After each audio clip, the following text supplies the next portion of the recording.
Good morning students. आज हम बात करेंगे मेल रिप्रोडक्टिव सिस्टम, हार्मोन और उसका कंट्रोल। जो मेल हार्मोन होता है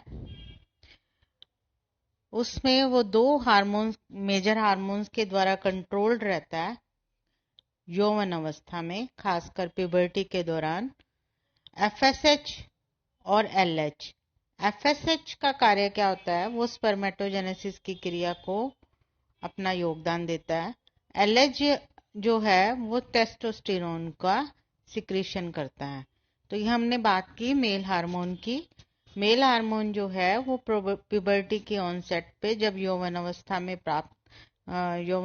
में या युवा अवस्था में मेल आता है, तब उसके दो मेजर हार्मोन्स निकलते हैं, एफएसएच और एलएच। ये हम ध्यान में रखेंगे, आगे इसी से हम इसके रोल को देखते हैं। तो जब प्यूबर्टी होती है ये सेवरल इयर्स रहती है, जिससे जो है मेल की बॉडी की फिजिकल ग्रोथ और फिजियोलॉजिकल या साइकोलॉजिकल जो है चेंजेस आते हैं, अर्थात उसमें सेक्सुअल मैच्योरिटी को प्राप्त करता है।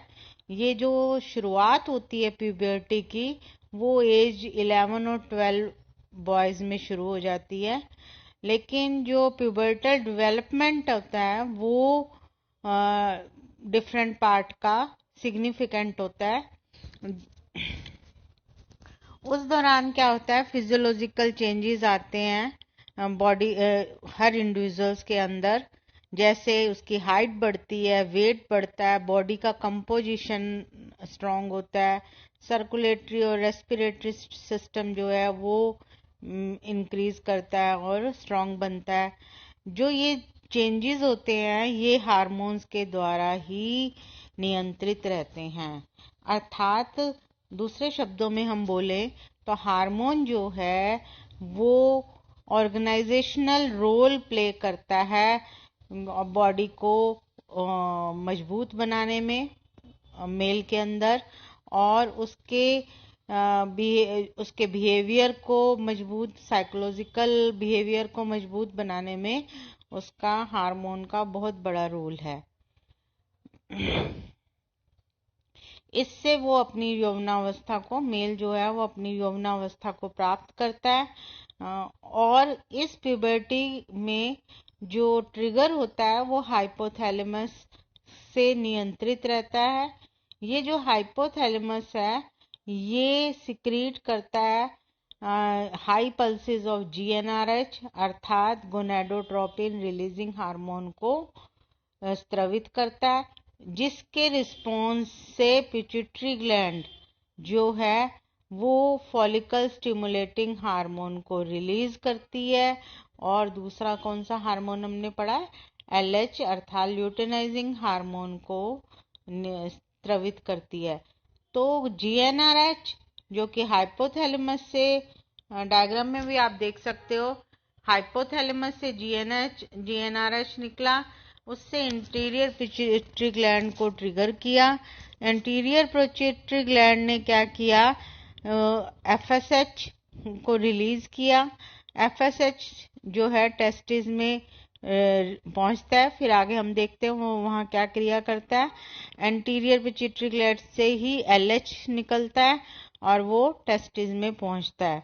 तो इस तरह से ये दोनों हार्मोन्स हाइपोथैलेमस द्वारा नियंत्रित रहते हैं।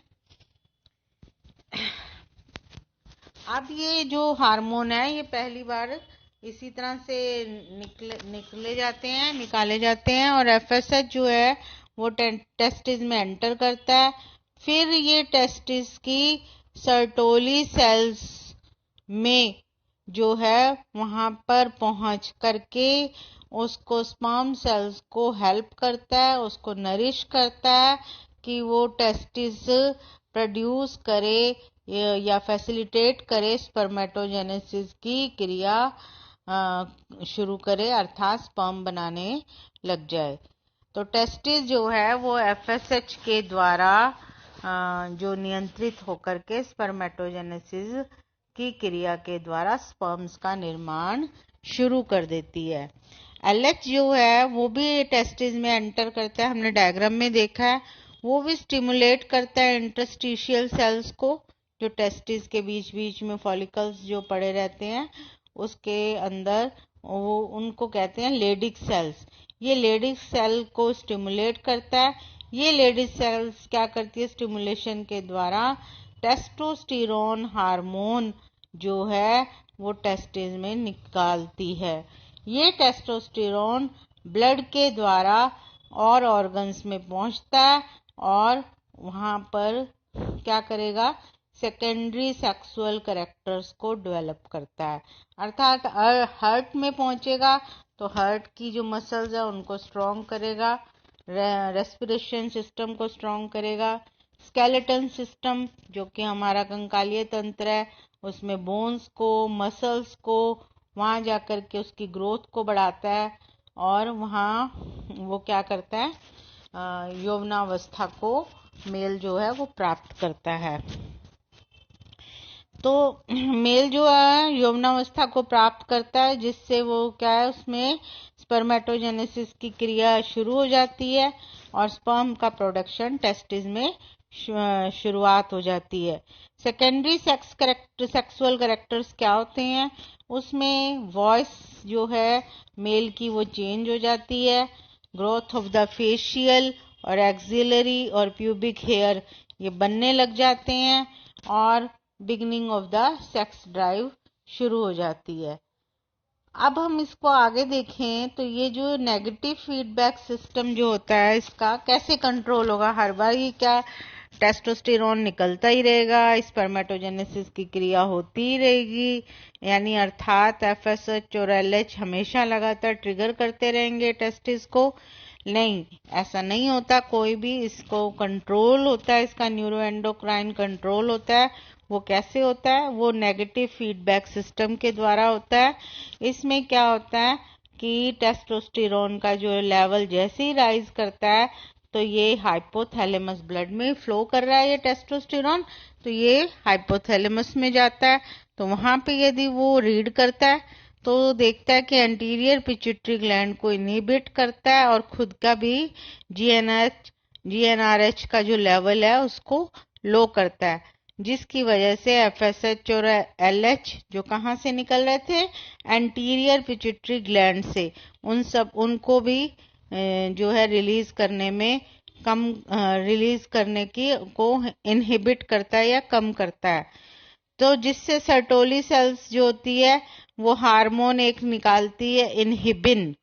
ये इनहिबिन क्या करता है, ये रिलीज होता है ब्लड से, जिससे जो स्पर्म काउंट होती है वो जो बहुत ज्यादा होती है उसको इनहिबिट करता है।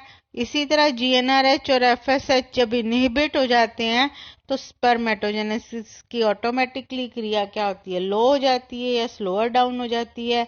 और जो स्पर्म काउंट होते हैं वो यदि 20 मिलियन पर ml हो तो सर्टोली सेल्स क्या करेगी, ceases the releases of inhibin, तो वो उसको कम सीज रखती है इनहिबिन के द्वारा।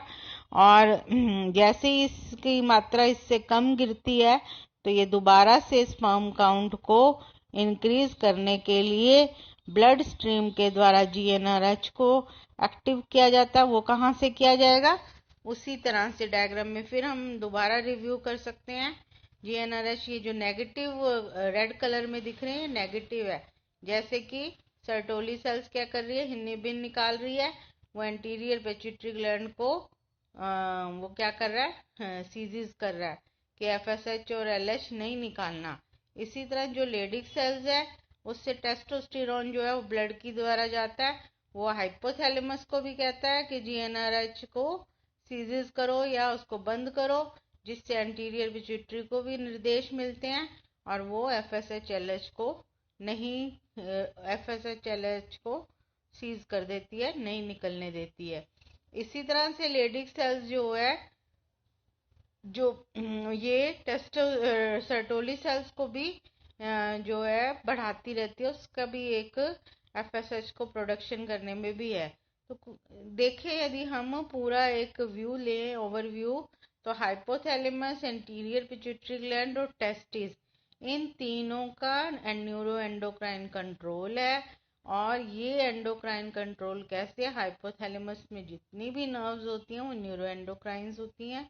ये जीएनआरएच को निकालती हैं, गोनाडोट्रोपिन रिलीज हार्मोन, जो एंटीरियर पिट्यूटरी को जाता है। और एंटीरियर पिट्यूटरी ग्लैंड जो होती है वो दो हार्मोन्स का सिक्रीशन करती है, एफएसएच और एलएच। एफएसएच और एलएच जो है वो टेस्टिस की सर्टोली सेल्स और लेडिक सेल्स जो पाई जाती हैं उनको ट्रिगर करता है। सर्टोली सेल्स क्या करता है, वही दोबारा से स्पर्मेटोजेनेसिस की क्रिया करता है। और लेडिक सेल्स क्या करता है, टेस्टोस्टेरोन हार्मोन का सिक्रीशन करता है। तो इस तरह से इनहिबिन और टेस्टोस्टेरोन जो होते हैं वो नेगेटिव मतलब इनको नियंत्रित करने में भी काम आते हैं। तो इस तरह से hormone regulation of the male reproductive system का ये फीडबैक लूप है जो कि अक्सर एग्जाम में आता है। तो इसलिए आपका ये आज का टॉपिक यहीं ख़त्म होता है। Thank you.